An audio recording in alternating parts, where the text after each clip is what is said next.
Hello everyone. वैसे student जो खासकर एमयू में फाइनली सेलेक्ट हो चुके हैं या फिर चांस में नाम है या फिर स्पेशल कैटेगरी में, अगर हम क्लासेस की बात करें तो 11 साइंस ह्यूमैनिटीज एंड कॉमर्स, उसके साथ ही डिप्लोमा, और साथ ही नेक्स्ट अगर हम बात करें तो बीटेक के स्टूडेंट, क्योंकि ये वो लिस्ट है या ये वो स्टूडेंट्स है जिनका फाइनली एमयू में सेलेक्शन हो चुका है या फिर उनका नाम सेलेक्टेड लिस्ट में या फिर चांस में या फिर स्पेशल कैटेगरी लिस्ट में है। अगर हम काउंसलिंग की बात करें तो इन सभी स्टूडेंट्स को करना पड़ेगा। मतलब ये कि ऐसा नहीं कि सिर्फ सेलेक्टेड लिस्ट वाले स्टूडेंट्स का तो उनको करना होगा और बाकी स्टूडेंट्स को नहीं। सेम टाइम में सारे स्टूडेंट्स को, चाहे वो चांस में हो, सेलेक्टेड लिस्ट हो या स्पेशल कैटेगरी लिस्ट हो, सारे कैंडिडेट को एक ही बार में ऑनलाइन काउंसलिंग करना होगा।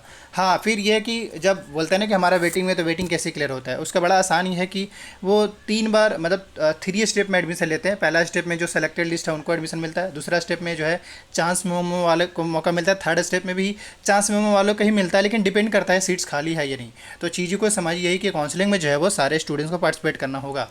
अब ये है कि किसका वेटिंग क्लियर होगा नहीं होगा, ये डिपेंड करता है कि फर्स्ट लिस्ट में कितने बच्चों ने एडमिशन लिया है। अगर फर्स्ट ही लिस्ट में या फर्स्ट ही राउंड में ज़्यादातर बच्चों ने एडमिशन ले लिया तो ऐसे में सीट्स या वेटिंग कम क्लियर हो पाएगा, ये याद रखिए। तो ये प्रोसीजर को समझिए। चलिए हम इस वीडियो में काउंसलिंग कब से होगा उसको लेकर थोड़ा सा अपडेट देंगे, और बाकी काउंसलिंग में क्या क्या आपके पास होना चाहिए, क्योंकि अब आप ऑब्वियसली जो स्टूडेंट सेलेक्ट हो चुके हैं या चांस में या स्पेशल कैटेगरी में, उनके लिए ज़रूरी है कि वो अपना आगे के लिए जो भी डॉक्यूमेंट्स है वो अपने आप को रेडी करें, क्योंकि अब उनका काउंसलिंग ही होना है और उसके बाद फिर उनको एडमिशन मिल जाएगा एमयू में। खैर, इंपॉर्टेंट ये है कि अगर हम सबसे पहले बात करें, एक तो कॉमन से क्वेरी आ रहा है कि किसी का एडमिट कार्ड में फादर नेम गलत है, मदर्स नेम गलत है, ये सारे उल्टे सीधे कमेंट्स आ रहे हैं। हालांकि काउंसलिंग में इसका कोई मतलब नहीं रखता है। तो अगर इस तरीके से गलती हुआ भी है तो कोई हो सकता है ये माइनर मिस्टेक हो, मेजर मिस्टेक नहीं होना चाहिए। और अगर ऐसा होता है भी तो मेरे ख्याल से इस वजह से, यानी कि नाम मतलब फुल और स्मॉल होने की वजह से रिजेक्ट करते, ऐसा नहीं होता है मेरे ख्याल से। नॉर्मली ऐसा नहीं होता है। बाकी सबसे पहले मैं आपको बताना चाहूँगा आपके काउंसलिंग को डेट को लेकर, तो अभी नोटिस नहीं आया है। आपका नोटिस आएगा, मतलब एमयू के वेबसाइट पे आपका नोटिफिकेशन आएगा कि उसके बाद ही सभी स्टूडेंट काउंसलिंग कर पाएंगे। और काउंसलिंग का हमारे हिसाब से एक्सपेक्टेड मैं आपको बताना चाह रहा हूँ इस मंथ के एंड या फिर सितंबर के फर्स्ट वीक से आपके काउंसलिंग स्टार्ट हो सकते हैं। 1 वीक का आपको टाइम मिलेगा काउंसलिंग करने का, उसके बाद आपके रिजल्ट आएंगे और उसके बाद आपको पेमेंट करना पड़ेगा और इस तरीके से एडमिशन कंफर्म हो जाएगा।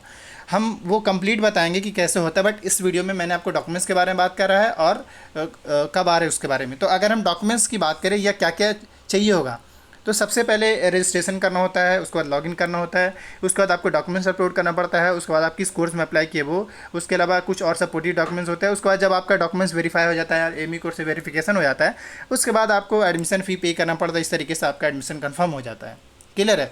रजिस्ट्रेशन में कुछ नहीं करना होता है, वो आपके पास ईमेल आईडी और पासवर्ड वही में, आप चाहे तो दूसरा ईमेल आईडी यूज़ कर सकते हैं, लेकिन ये है कि आप वही ईमेल आईडी पासवर्ड यूज़ करिए जो आपने फॉर्म फिल करने टाइम डाला था, और उस पर एक ओटीपी जाएगा।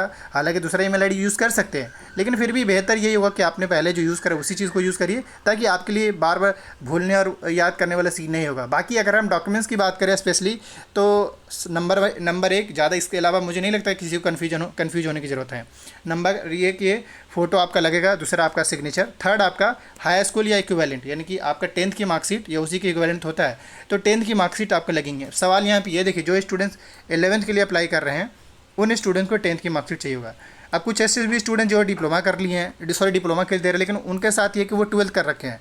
डिप्लोमा में कुछ ऐसे स्टूडेंट्स हैं एडमिशन लेना जिनका 12th हो चुका है, तो उनको 10th की मार्कशीट भी अपलोड करना पड़ेगा और 12th की मार्कशीट भी अपलोड करना पड़ेगा। तो जो डिप्लोमा में है, अगर वो 12th बेस पे दे रहे हैं तो उनको 10th और 12th का दोनों पढ़ सकता है। लेकिन अगर मान ली डिप्लोमा में ही एडमिशन लेकिन 10th बेस पे ले रहे हैं तो उनको सिर्फ 10th की मार्कशीट, तो यानी 3 डॉक्यूमेंट्स हुआ, फ़ोटो, सिग्नेचर और आपका मार्कशीट।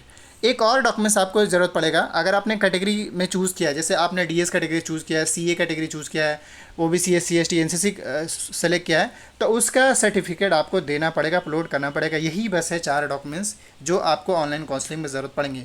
बाकी टीसी हो गया, माइग्रेशन हो गया, कैरेक्टर हो गया, इन सभी का ज़रूरत अभी नहीं है। इसकी ज़रूरत जब ऑफलाइन आपको बुलाया जाएगा उस टाइम आपको ज़रूरत पड़ेगा, अभी इसकी ज़रूरत नहीं है। काउंसलिंग के टाइम में तो इसकी ज़रूरत है ही नहीं। बाकी काउंसलिंग जो आपके ऑनलाइन होंगे ये आपको कंफर्म पता चल ही चुका है। देखिए, मैंडेटरी डॉक्यूमेंट्स में मैं आपको फिर से रिमाइंड, क्योंकि इसको लेकर क्वेरी आ रहे थे, चाहे आप 11th के लिए देना चाह रहे हैं, हम बीटेक वाले को भी थोड़ा सा रिमाइंड कर देंगे। देखिए, बीटेक वाले का समाप्त कर देते हैं। देखिए, बीटेक वाले स्टूडेंट्स का सीन ये है कि फ़ोटो भी लगेगा, सिग्नेचर भी लगेगा, हाई स्कूल के भी लगेगा और इंटरमीडिएट के, क्योंकि बीटेक का एलिजिबिलिटी ही 12th है। तो ऐसे में आपको 12th की मार्कशीट तो अपलोड करना ही पड़ेगा। तो ये आपको मार्कशीट। अब हम आते हैं कि मार्कशीट क्या क्या अपलोड करना पड़ेगा, जो इन्होंने बताया है मैंडेटरी डॉक्यूमेंट्स। कह रहा है candidate is mandatory required to upload the following coloured scan copy. अब देखिए, जब ये बात कलर की कर रहा है, इसका मतलब है कि आपका ओरिजिनल मार्कशीट मांगा जा रहा है। अगर ये कलर की बात कर रहा है तो इसका मतलब है कि आपका ओरिजिनल मार्कशीट की बात कर रहे हैं। और अगर ये ओरिजिनल मार्कशीट की बात कर रहे हैं तो इसका मतलब है कि आप जैसे अभी मैं ये देख रहा हूँ कि नॉर्मली जो अपार्ट फ्रॉम सीबीएसई के स्टूडेंट्स हैं उनके पास मार्कशीट आ चुके हैं, लेकिन जो सीबीएसई वाले स्टूडेंट्स हैं उनके पास मार्कशीट को लेकर इशू है, लोचा है।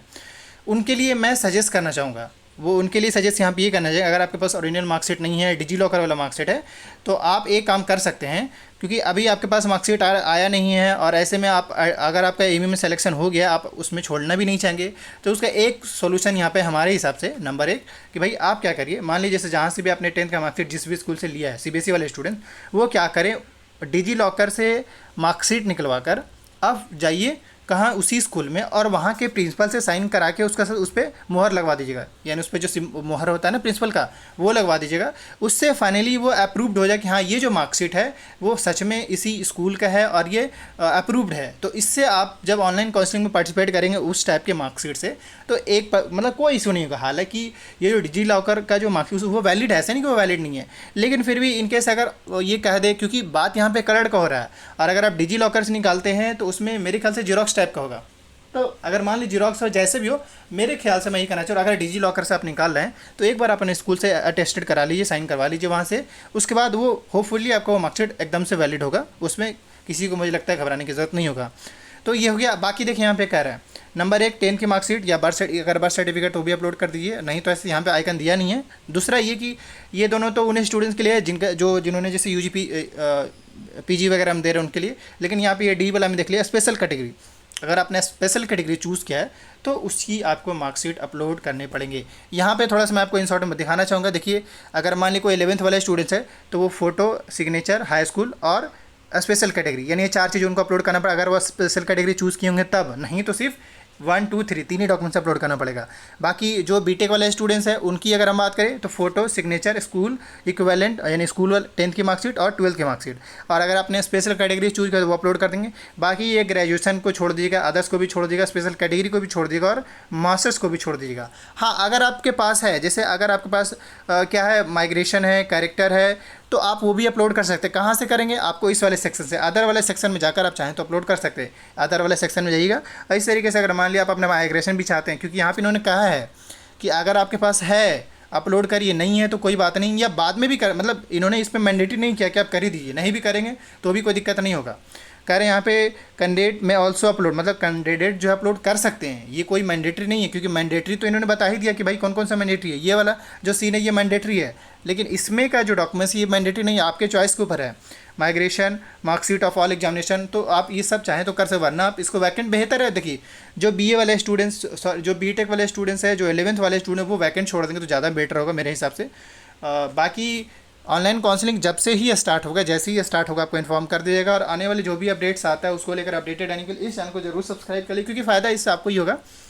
और कैसे ऑनलाइन काउंसलिंग बहुत आसान है, मुझे ऐसा लगता है कि ऑनलाइन काउंसलिंग इतना आसान है जैसे कि आप किसी फेसबुक अकाउंट बनाते हैं ना, इंस्टाग्राम का अकाउंट, तो सेम प्रोसीजर है। बस यही कि फेसबुक में आप फोटो अपलोड करते हैं, यहाँ भी फोटो अपलोड करना है, तो बहुत आसान है। हालांकि मैंने पिछले साल के हिसाब से काफ़ी सारे वीडियो बनाए हैं काउंसलिंग पे लेकर, तो उसका एक मैं प्लेलिस्ट बना दूंगा, और वो पिछले साल के हिसाब से जो है, क्योंकि मैं बताना चाह रहा हूँ काउंसलिंग को खास चेंज नहीं होने वाला है। जो मैं आपको अभी दिखा रहा हूँ यही इस साल भी होगा, कोई अलग नहीं। हालांकि ये पीडीएफ जो है वो लास्ट ईयर का है, लेकिन काउंसलिंग ऐसा ही होने वाला है, कोई अलग नहीं होगा। तो चलिए, जो भी अपडेट आता है उसको लेकर अपडेटेड रहेंगे, चैनल को सब्सक्राइब कर ली। Thank you.